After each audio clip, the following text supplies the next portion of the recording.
Hey, fifth grade. If you're watching this video, it means that you are ready to begin the step of pre-writing. Before you can start pre-writing, however, you have to select a topic.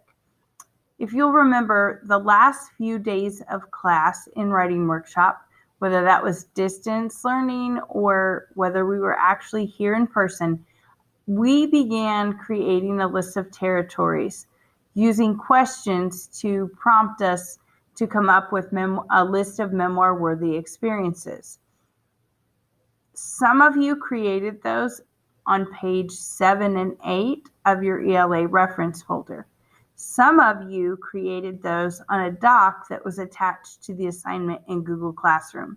So depending on where you completed that assignment is also going to impact where you're going to go get it. Okay, so the first thing you have to do is select a topic. I'm going to show you really quickly what you're going to do if that document was created on Google Classroom. So it's going to be in your drive. So you're going to go up here, you're going to click your little waffle. Oops, I need to make sure that I am not Mrs. Harshberger, but my practice student. You're going to go to your little waffle, you're going to go to Drive, and then you can search in your Drive. And so what we're going to search for is ELA reference.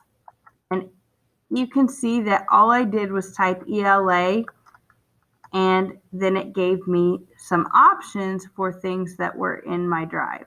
So hopefully that happens for you, but if not, I'm going to go ahead and show you. ELA reference, and then I'm going to just search because I can't quite remember what it was, so on and so forth. You can see right here, it's pulling things from my practice students' Drive. And this first one right here, if I hover over the document name, it says ELA reference questions and memoir-worthy experiences. So I'm going to click on that one. And this should look familiar to you guys. It has your list of questions that you used to develop the list, and then you were supposed to type your memoir-worthy experiences down here below. I think your guys' said type here, okay? Or add your text here. So that's where you're going to get your topic. So I'm going to close out of that, and I'm going to jump back to that assignment.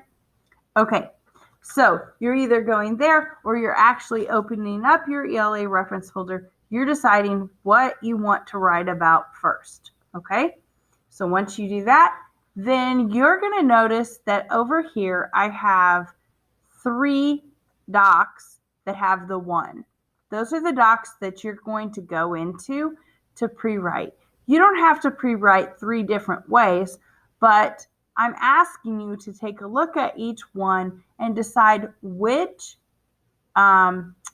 option works best for your creative process and your particular topic. So we're going to start with this one up here. And I'm going to make my head just a little smaller and move myself up here. Okay, this is a plot diagram. Okay, we use this sometimes when we're reading stories to keep track of the events that unfold. Well, we're writing memoirs, which essentially are our stories. We're bringing a memory to life and we're telling it as if it was a story so that our readers can come along with us. So you're going to, if you choose this graphic organizer, it lays out this plot. It lays out the plot of a story. So you would just click on the text boxes and add your events here.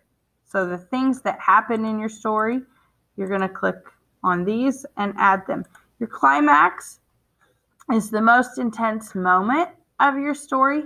So it forces you to think about your memory and think about the conflict that might be involved in that memory. Remember, every story has a conflict, so even yours probably does. Otherwise, it wouldn't be something that you're hanging on to. So you would write the most intense moment there.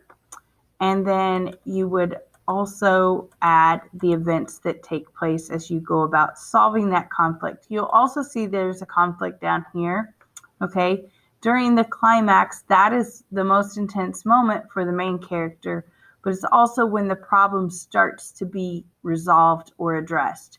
So this is where the problem might be at its worst, but these events that come after it are where it actually starts becoming resolved. So you would click here and you would write what your conflict is. The protagonist versus the antagonist.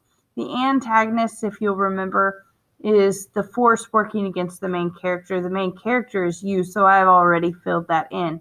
But you're going to write who the antagonist of your memory is by clicking down here and typing. The resolution is how that conflict gets resolved, okay? In the exposition, we need to be thinking about the setting of this memory, where and when it takes place, and any situational things that you might need to weave in there to make sure that your reader understands what's going on. Here is where you'll, oops, sorry, I didn't mean to block that. This box here that says people, that's where you're going to write the names of the people involved in your memory.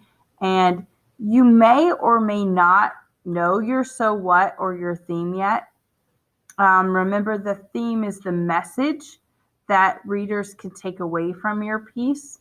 It could also be the reason that you decided to write about it because you learned something about yourself. It's the why. So it's your theme, your so what, your why. You're going to come down here, and even though you haven't written the piece, you're going to type in what it is that you think is compelling you to write about this, or what the message that you think readers will be able to take away from this piece, or why you feel compelled to write about this piece. Because if we don't have a theme or a so what or a why, our readers often can't tell why we wrote it. And if they can't tell why we wrote it, then we may not know why we wrote this piece. And we don't want to waste our time. We don't want to pour a bunch of time and energy into unfolding this memory and bringing it to life and then realizing, yeah, what's the point? So all of these boxes, if you click on them, they allow you to click in them and edit them and type. So this is one option for you. I'm going to go ahead and close out of that and go back to where your work is housed. Where your work is organized. Another pre-writing option for you would be this document right here. You can see it's a pre-writing web. I'm going to go ahead and pull that up. This looks similar to how you pre-wrote when you were doing free verse poetry. You have a lot of little connected bubbles, and the bubbles that are connected should be related in some way. Obviously, you can see that I have some boxes for for your topic. So you would write what your topic was here. And then you have a box for who, and this is where you would add the details about the people involved in the memory that you're writing about. You would go up here to these connected ones and you would write their name, and then you can see that there are bubbles connected to that bubble. You would click on those bubbles and you would type in details about that person. If you remember our lesson on qualities of an ineffective or an effective memoir, one of the things that make a memory come to life for people, one of the things that good writers do is they include body language, physical description, they include dialogue. And so we talked about the mom in the memoir that we read, kind of having a sassy look or body posture or even tone in her voice when she spoke to her daughter because she thought she was lying to her. Those details would have more than likely been thought about in the planning phases. So make sure that you think about that. If someone is involved in your memory, make sure that you gather details and record those details about them here, okay? And obviously, you may or may not have 4 people involved in your memory. I just kind of gave you a good number. If you needed more, I can certainly help you do that. If you need less, then just leave the ones you don't need, leave them as they are, okay? You do need to make sure that you fill in details for each color of this web. So you can see the green spectrum is dealing with who and people. The when is your setting details. You can see that that is where you will map out or plan the details about time and then place. So you've got a when, and you'll click here to add details about the time of that memory, and then where. I gave you 3 options because I figured there's a possibility that your memory might take place over several settings, like as far as places go. And I realized that about time as well, but we're really just looking for like your age, I guess, when this happened, and then you can kind of weave those details in as you draft, okay? So if you need another when box, let me know and I can help you with that. But I think if you just write, kind of like how many years ago it was or how old you were, some clue about the time that this memory took place would probably be sufficient.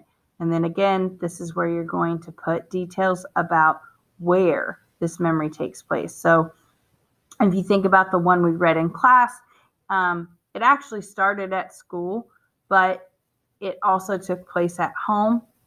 And she kind of used flashback and flash forward to bounce back and forth between those settings. But there was also the setting of the bus on when she was riding home. So anyway, again, if you need more than that, let me know. I can help you do that. Otherwise, just use what you have here. And if you don't need one of those, then just leave it as is. You can see in the purple, this is your what part of your web. And your what, it should be all connected to this. These are the events in your story. So the things that are happening. So you can see I've numbered those because we want to keep those in sequential order on our web, even if we choose to use a technique like,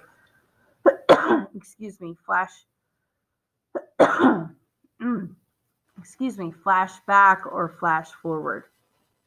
You can see the little bubbles that are attached to those events are where you would record details. Remember, you're not writing the draft here, you're just planning it. So you want to be short and sweet and to the point, but you want to include enough information that when you go to draft, this is going to remind you what you had in mind. And then this last little bubble on this organizer is where you're going to address the theme, the so what, or the why. You're going to click down there and you're going to type what you think that might be. And I'm going to jump back up here. Remember, you're only doing one of these, but I'm showing you each of them so you know what your options are and you can choose. So the last graphic organizer that I've given you to consider is this one right here. It's a timeline. And so you can see that the timeline is labeled beginning and ending. So when you bring your memory to life, you're going to map it out using this timeline. Now, you can see that these are just text boxes and the arrows point to the sequence. So pay close attention to the line when you're adding details about the things that happen in your memory. If you click on the text box, it says add details about an event in this memory. Be sure to include details about people, descriptions, dialogue, etc., and inner thoughts that you had. So on the web, you had a place for that. And on the plot map, you kind of had a place for who was going to be involved and what details. Here, you're going to put it all together. So you're going to want to consider setting, place, or setting and characters, as well as the event when you type in these boxes. Also, whatever you type here is the first thing that happened in that memory. Whatever comes in this next box is the second thing that happened in that memory. When you get to the third thing that happens in that memory, or that you want to tell readers about that memory, it's going to come down here in this box, because this is a sequence. This is not a web. So this is the beginning of your memory and this is the ending of your memory. Okay? And then again, up here, you see the little bubble to add what you think your theme is, or why you think you're being compelled to write about it, or the life lesson that you learned, as well as your readers may take away and apply to their own life. Okay, guys? So I'm going to jump back here. I know this was a little bit longer lesson. I apologize for that. The ones that come after this should be quite a bit shorter. You have options here. You're only going to be completing one of these pre-writing documents, okay? They're all Google Drawings. You're going to consider the way that your creative process works best and what your topic is, okay, guys? But you are required to complete one of them. Okay, so I am done talking to you. I'm going to let you get to it. I love and miss you. Remember, to complete the step of pre-writing, you need to go and select one of those pre-writing documents, and you need to fill them out using the topic that you selected from your memoir-worthy experiences.